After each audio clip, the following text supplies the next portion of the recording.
All right, so it's official. I'm finally on the Cooper Flagg train.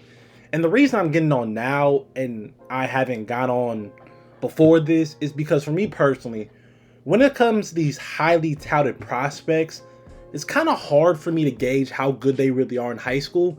And I mean, especially if you're a player in Cooper Flagg's case where you play at one of the best high schools in the country in Mount Vernon, and the talent level of your team creates such a talent disparity where it's like, it's hard to really grade how good you really are. And not saying I thought he was bad, I just didn't know how to gauge him. I didn't know really what to do with him. But after watching these Team USA scrimmage highlights, he may be one of those ones. I mean, the fluidity of which he moves at, his comfortability out there. I mean, it's rare any player at all looks comfortable out there when they're guarded by either Drew Hod or Anthony Davis. And he was guarded by both at times in those highlights, and he looked like he belonged. And it's rare you see a guy who's 17, 18 years old, who really is probably still supposed to be in high school, go out there against the best players in the world, against all NBA caliber players, and look good and look fine and look like he belongs. It would have been completely okay if he went out there and looked a little lost at times. Like that would have been fine. Like I would not have like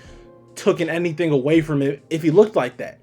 But he doesn't. He looks the opposite. It looks like he belongs there. He looks like he knows it. And I think this is going to cause a lot of teams to tank for him. And they're not going to be wrong. Like, he is one of those players that you want to build your franchise around. At least he looks like that as of right now. And of course, as of right now, he's my number one going into the 2025 NBA draft. And that's mainly because I haven't really looked at anybody else. I mean, I know of the other prospects. I know of the Ace Baileys and the Ian Jacksons of the world. It's just that I've yet to see them play on a stage like this against this type of competition. You know, that's kind of why I wait to do my draft work until college basketball is at least halfway over, so I have a lot of film and highlights to look at and not just high school tape. I don't like looking at that. But for Cooper Flagg, man, he's one of those ones. And it's to the point right now where I have to see more of him before I come up with, a comparison. But as of right now, he kind of reminds me a lot of Apollo Panchero.